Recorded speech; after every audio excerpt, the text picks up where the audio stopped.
Ho ho ho everybody, I'm Jake the Scary Story Guy, and today we're talking about one of the OG slasher movies, one of the films that truly started it all, Black Christmas. Now if I wanted to copy every other film critic on the planet, I might say something here like, Black Christmas walked so Halloween could run.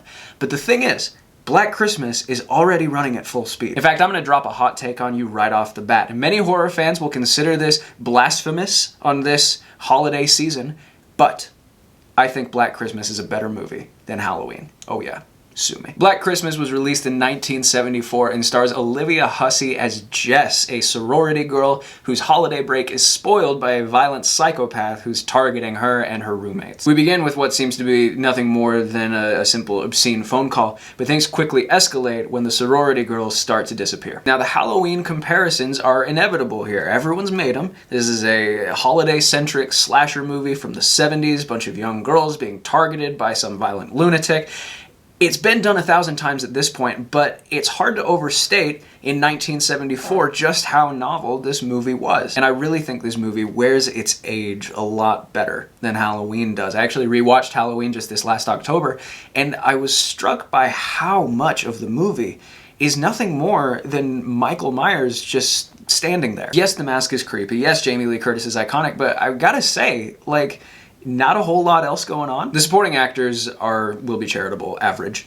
There are a lot of really dated lines of dialogue and sequences of action, and I don't know what it was like to watch it in 1978, but I find it hard to believe that anyone watching it for the first time today would find it scary. Black Christmas just kind of feels like it's in a different league, honestly. There's a lot happening here. This is a superior script. First of all, it doesn't take an hour for something to actually happen in this movie, which is welcome. The action kicks off fairly early, and the good pacing continues throughout. This movie never seems to lag, because even in its slower moments, there's always the possibility of a certain discovery being made which would blow the doors wide open. And the killer is always present in a way that doesn't feel repetitive or overwrought, right? I mean, how many times can Laurie look at Michael Myers and look away for a second and then look back and wow, he's gone? Black Christmas has a variety of creative thrills and therefore succeeds in building what I think is a more authentic tension. Now, I'm not going to spend any longer on the Halloween comparison, but the influence is undeniable, and John Carpenter said as much. So, yeah. In fact, one of the things you'll notice when you watch Black Christmas is just how much influence it's had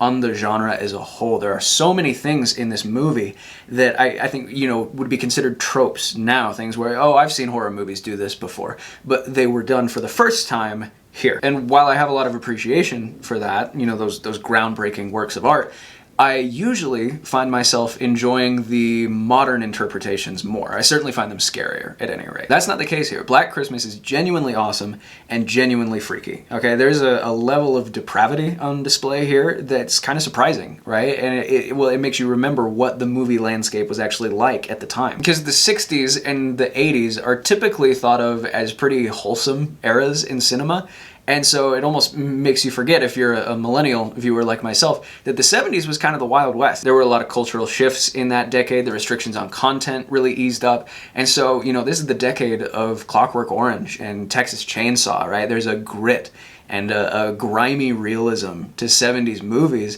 that I think goes underappreciated. There are moments in Black Christmas where I thought, like, can they say that? But then, I remember Clockwork Orange or whatever, and I'm like, oh yeah, of course they can. Anyway, all this to say, people get nostalgic for the 60s and the 80s. There's not a lot of 70s nostalgia out there, and there should be. It's my kind of decade. There are some pretty interesting performances here, too, because a lot of them feel quite modern. Not necessarily the lead, but a lot of the others. Most modern viewers, I think, will recognize Olivia Hussey because she played Juliet in that Shakespeare movie that every 9th grader on the planet was forced to watch in school. Black Christmas was made a few years later, and, much has been said about her good looks. She was obviously a very big star at the time, but I'm actually not a huge fan of her in this. Hello? Hello? Hello? Hello? Hello? Hello? Hello? Pardon?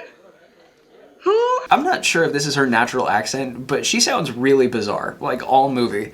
It's almost like that old-timey movie accent that no one ever actually spoke with in real life, but actors used it because it was the right blend of British culture and American culture. I just looked it up. The Mid-Atlantic accent is what it's called, and it's not quite what Olivia Hussey uses here, but it sounds similarly, like, not real, I guess. Anyway, she's basically just fine in the movie, but she's backed by a couple really outstanding supporting performances from Margot Kidder and John Saxon. Also, we've randomly got this guy with just an iconically bad haircut, and I recognized him instantly. I couldn't figure out who he was at first. He's Dave from 2001.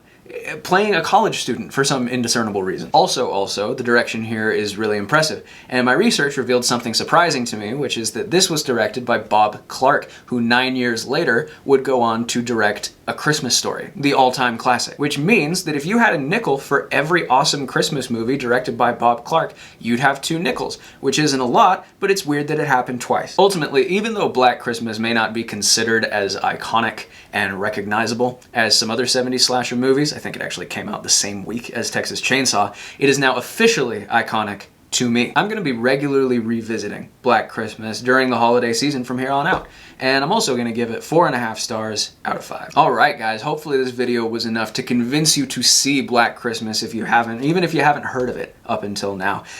Obviously we're all in a festive mood these days, but I think most of our holiday movies are just a little too heartwarming, right? So for all you total freaks out there who want your holiday seasons to be punctuated with just a little bit of terror, well-placed terror, check out Black Christmas on Shudder or anywhere else you can track it down. As always, stay tuned here for more spooky content coming soon. In the meantime, thank you for watching this video, and here's hoping you survive to see the next one.